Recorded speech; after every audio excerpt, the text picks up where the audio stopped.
We're going to do a series for aerial yoga, but more floor-based.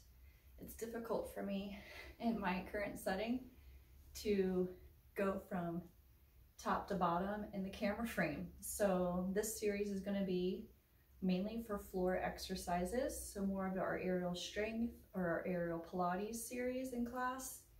So I have the soak set up for that reason, a little bit lower than normal. It doesn't have to be close to the floor, but I want you to get into a space where if you're in a rib hang, so that soak at the base of your bra line, that you can easily touch your knees. So my knees aren't super heavy, they're kind of scraping, but they can touch. I can half set my weight in them, okay?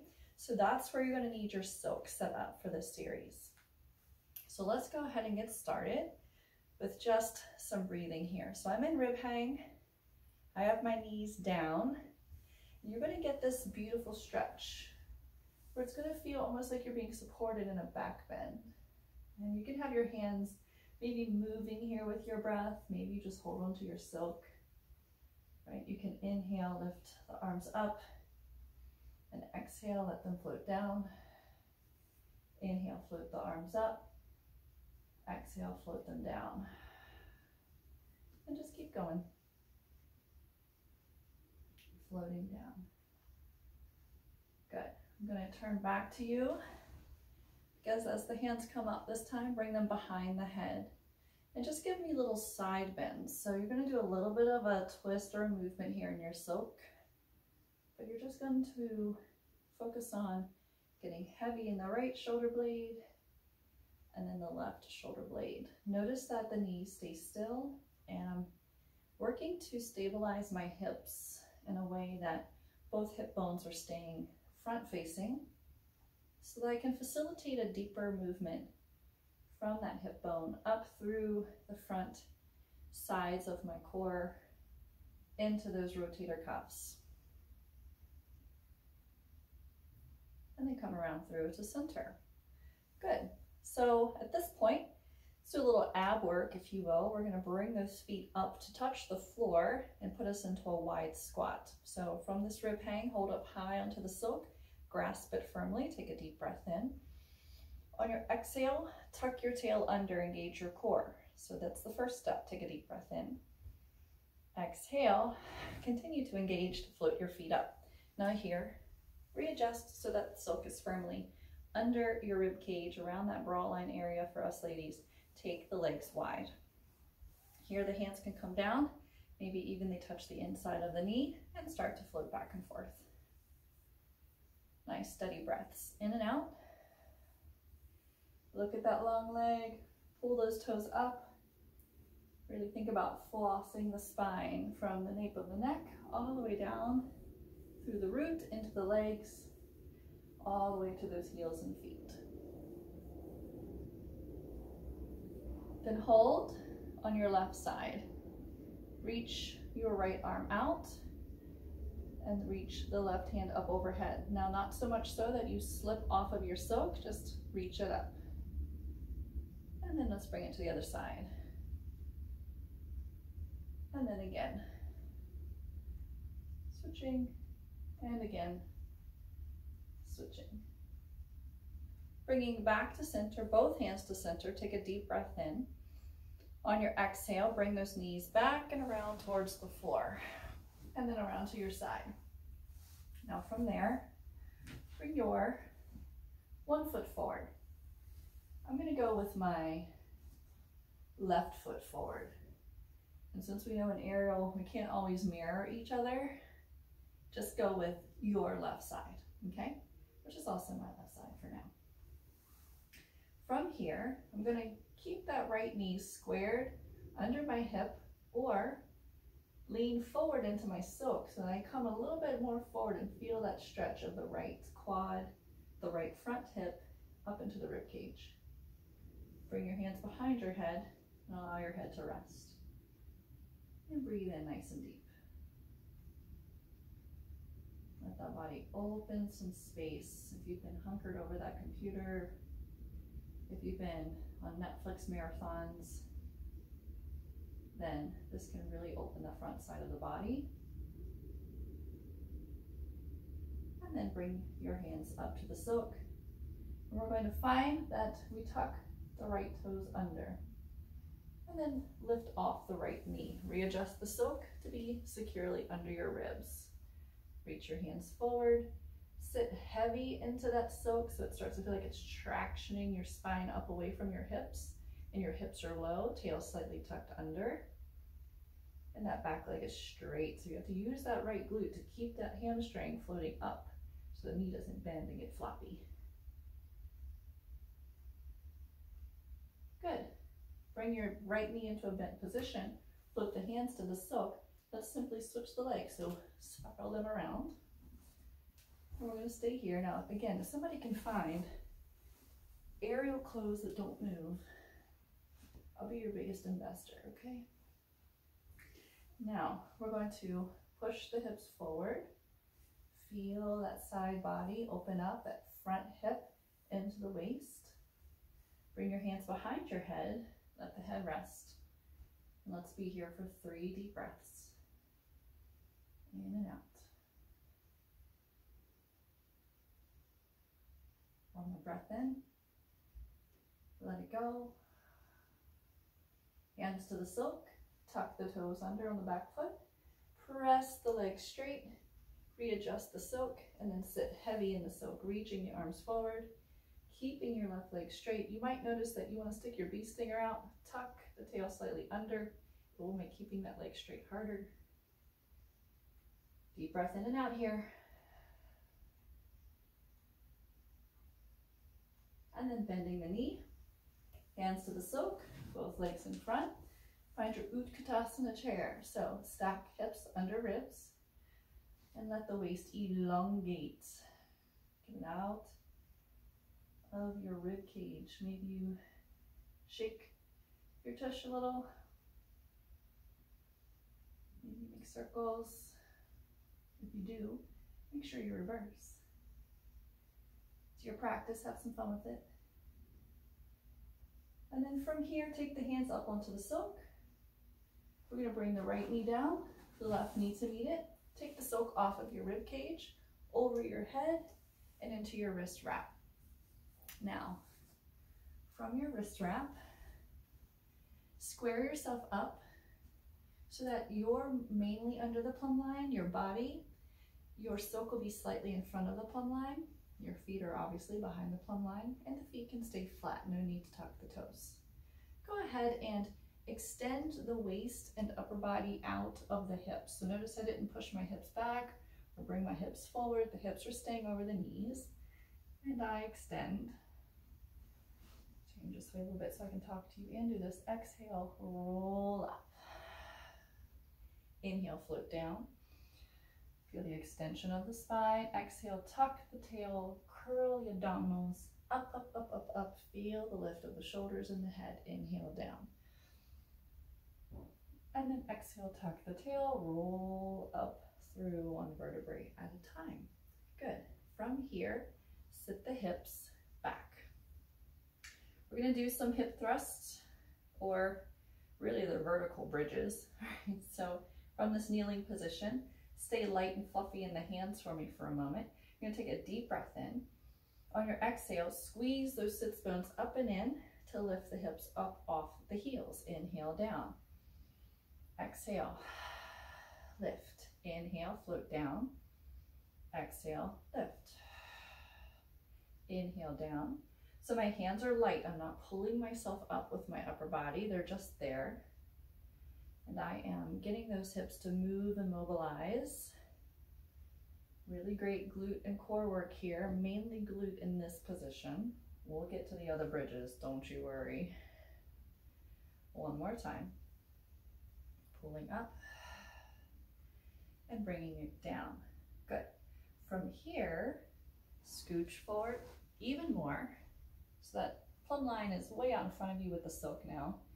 I'm under my plumb line. Silk is way out in front. Still in the wrist wrap.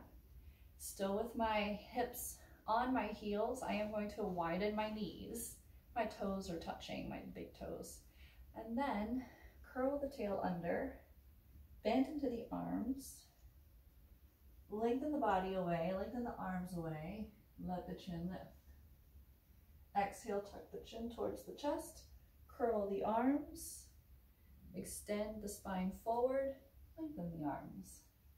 And we do this again. Exhale, tuck the tail first. Bring the abdominals towards the spine. As you get to this hanging point, bend the arms to curl those biceps to help support your weight. Then lengthen the arms.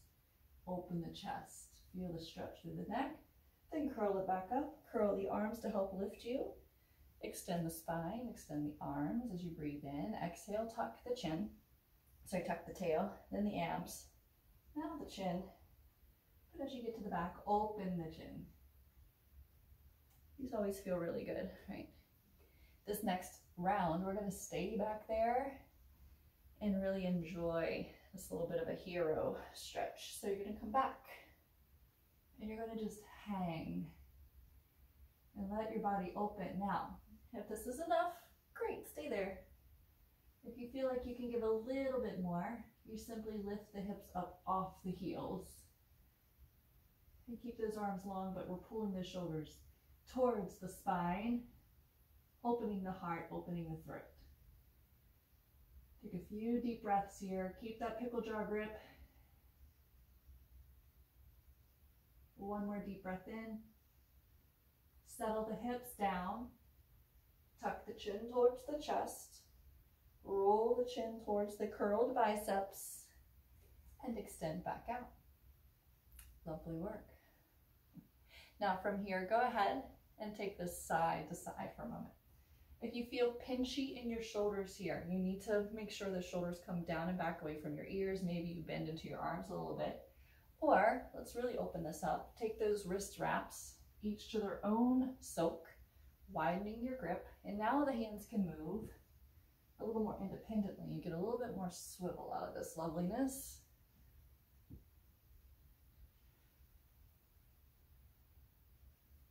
Breathing through it. Maybe you can even spiral back a little bit. Ooh, that's fun, right? Dance around.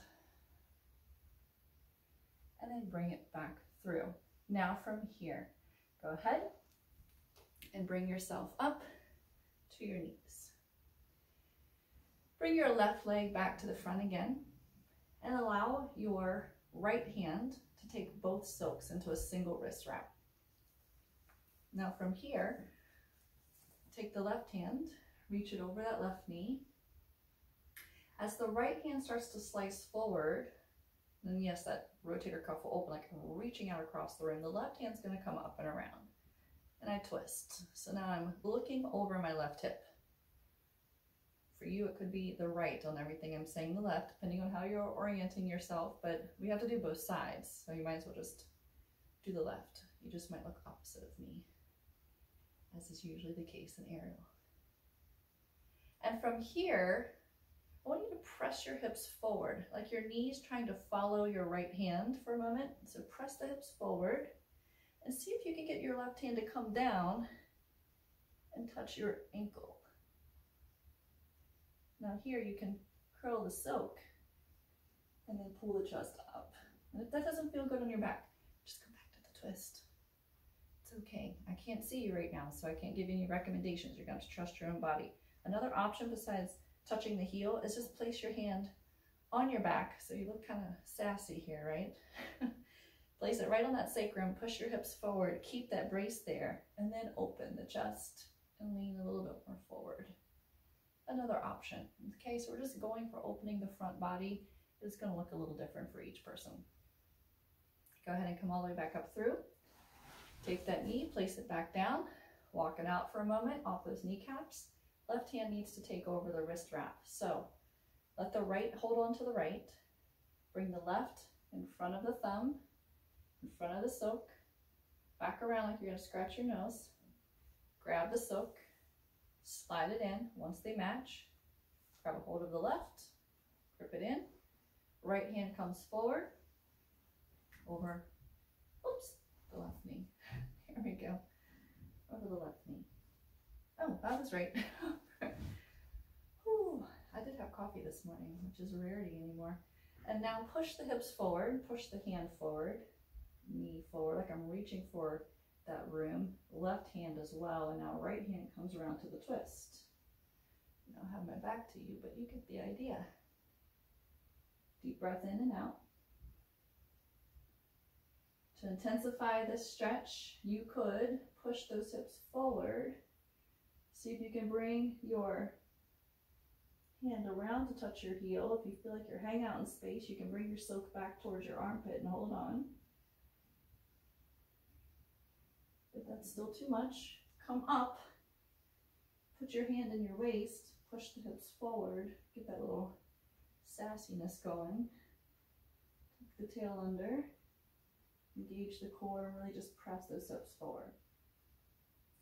Come back around and through, finding your wrist wrap again, bringing your knees under you, and just go into that suspended child's pose here, just hanging out.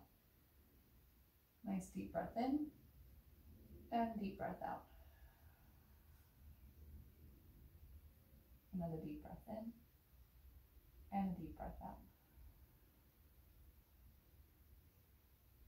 Go ahead, bring your body up, rock to the knees, rock to pivoted toes or broken toes so that you're on that pivot of the foot. Press the knees away. Go ahead and stand up. From here, bring your right knee in. Hands to the silk, slide down the silk to one knee in and one knee on the floor. Good. I'm going to turn to the side and front here a little bit. I'm going to press forward. So for some of you, this in itself is a stretch enough. And you don't want your leg to go out crazy quite yet. Just keep those inner thighs engaged towards the pubic bone. Make sure you're under your plumb line for the lowest silk. And now from here, bring your right knee is in, your right hand will come to your left silk. Left hand goes up overhead, and now slide your hand down the silk and bring your left hand to touch your left heel. So here's another variation of what we just did, but in a different grip. And this one might be more accessible to you. Now once I'm there, my hand can touch my heel, I kind of press my heel away, which presses my hips a little bit more forward. I'm pulling back gently on the silk and just creating this open belly. Bring the hand back up and around, replacing. Good. From here, take and let your right knee open to the side. Actually, before you do that, come back in. Take that ankle to the silk. And then we're going to open it up to the side, and we're going to come into this kneeling position. Now, when the foot's behind you, it'll feel like the silk is right behind you, and then you're going to spin it out to the side. So some of the stuff that we do in Pilates or aerial strength, just being able to feel that pivot of the hip, keeping the hip bone or the pants line as still as possible, really rotating there at the leg bone itself. So we're not bringing the hips around and back, okay? No crazy stuff with your spine. And now bend into your suspended leg and flex that foot, toes back towards the shin to keep a hold of that foot on the front or top of your foot. From here, make sure your hands are spread. Find that froggy cup under your palm, if you will, that pressing of the thumb, forefinger, and pinky. Put a little bit of a bend into your elbows, so a little bit of a bicep contraction. You're not hyperextending your elbows. From here, take a deep breath in. And on your exhale, using your deep belt muscles, hover that knee up. Put it back down. I know you guys love these. Inhale. Exhale, hover the knee. Inhale. And again, we exhale, hover the knee. Inhale. One more time. Exhale, hover the knee. Inhale. Good. From here, tuck your ground toes under, preparing to take your weight. Push your body back into a three-legged dog. We love these, right?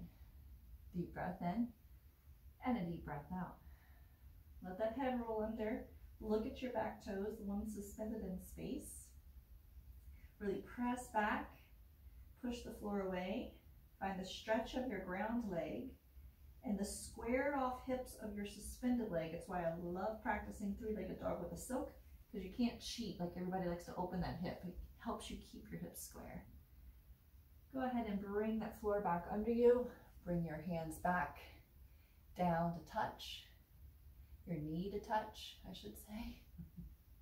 And then go ahead and pivot turn. So straighten the leg, roll the ankle in the soak. Come on up. Good. Bring that knee in. Hands go up the soak. Foot goes to the floor. And let's switch it out. Knee goes in. From here, sliding the hands down the soak like icing out of a tube, bringing that knee to the floor. So right knee is on the floor, left knee is in the soak. That means your left hand is going to come to your right soak, right hand goes up, like, yep, teacher, I'm listening. Bring it around and let it connect to the heel.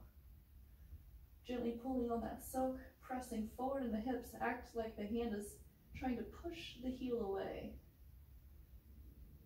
I should feel like I always feel like I'm like Sagittarius, the constellation, like I'm just in a big archer mode.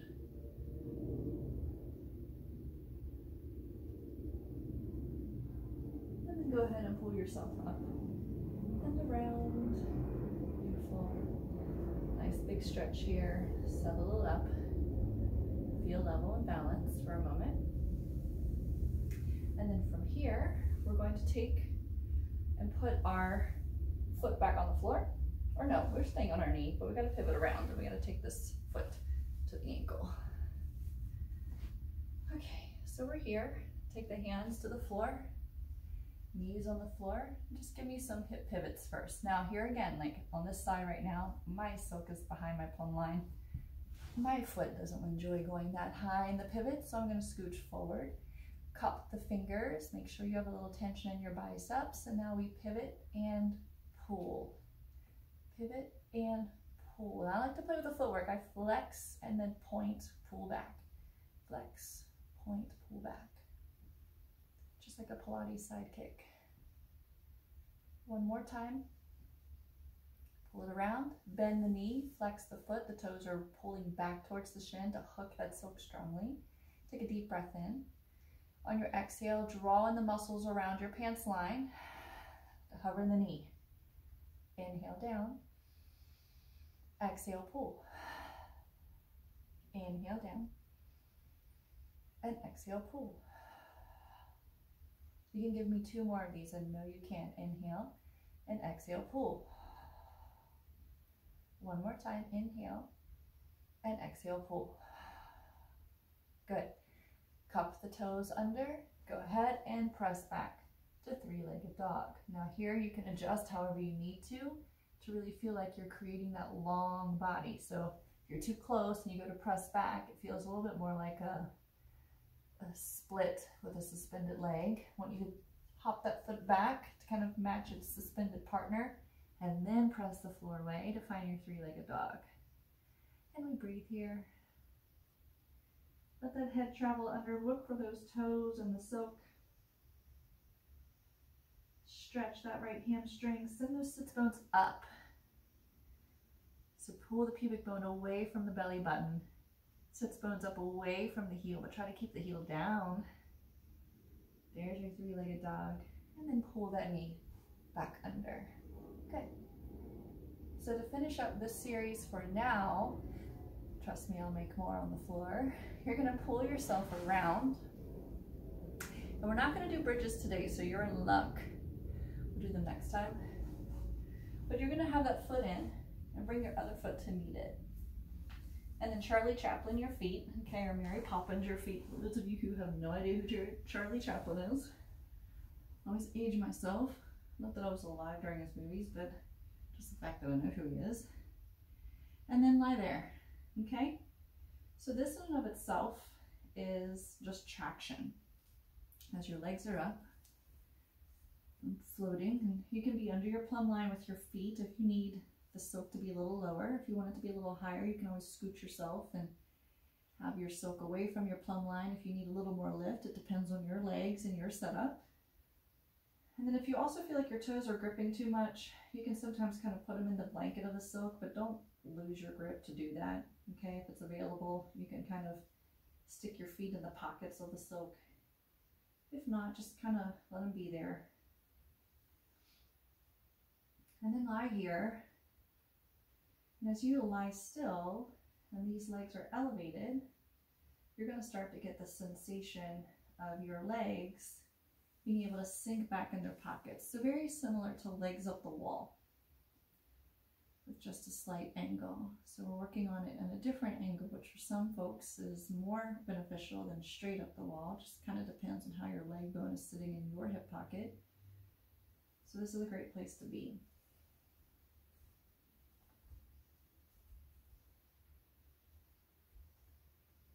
And just sit nice and still. Allow your feet to relax a little bit. Maybe you don't have such a grip when you're Charlie Chaplin or you're Mary Poppins. You kind of let your toes come in a little bit. As long as those heels are heavy and secure, you can relax your feet a little bit, which will relax the grip through your hips. And take another deep breath in and out.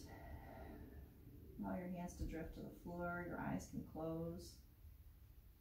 You can take a bit of a shavasana right here.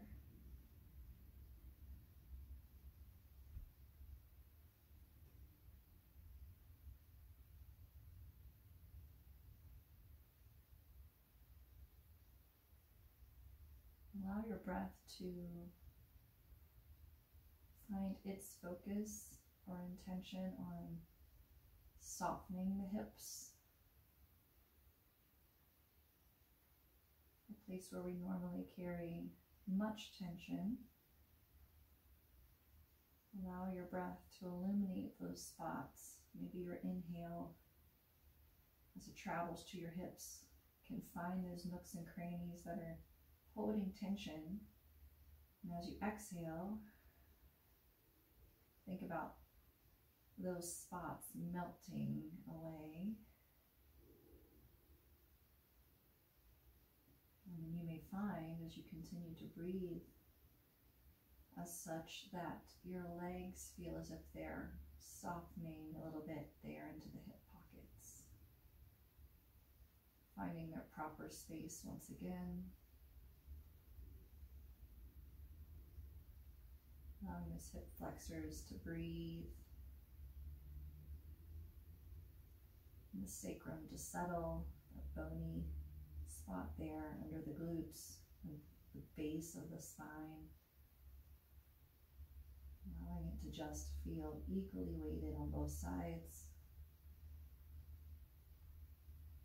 If you feel any tension there in that base of the spine, which is under the gluteals, it may be that, if you will, the closet door has slipped its track a little bit on one side or the other. And if you can just be here and remain with your breath, you may find that it will start to self-adjust and slip back into its track. And if you do have that sensation, sometimes some gentle hip rocking here is helpful. And what I mean by that is just without a lot of movement. It's very subtle. You kind of press your tailbone down into the floor, and then you'll gently draw in your belt muscles to press your low back into the floor, and then massaging back through that sacrum, tucking the tailbone into the floor, and then pulling the tailbone and sits bones a little more taut as the belt engages, and you just vertically massage the sacrum. And you might find after you do that for a few breaths, and then you settle your hips back down and find stillness once more, that the side of the sacrum that might be a little off track will start to glide back in. For some, this can be almost instant, and for others it could take a few of these practices, like some consistency, maybe 3 or 4 times a week, being here in this space, warming up the hips and doing a short practice, and then finding this elevated leg shavasana. You'll find that it will start to adjust and slip in. And take another deep breath in here and a deep breath out. Allow the toes to come towards one another, releasing the tension of the heels by bending into the knees. Bring your feet up out of the silk, down to touch the floor. Taking a deep breath in, allow your knees to travel towards one side of the room into a gentle twist. And then windshield wiper them towards the other side. And then come back through to center. Taking a deep breath in and a deep breath out. You may choose to remain here on the floor a little bit longer, extending your legs and finding a full Shavasana. Or if your practice is complete today, you may roll to your side and make your way back up to a seated position. And just take some moments here to breathe. Deep breath in. Sigh it away. And another deep breath in. Sighing it away. May your body experience Shanti, peace. Your mind, Sukha, joy. Namaste.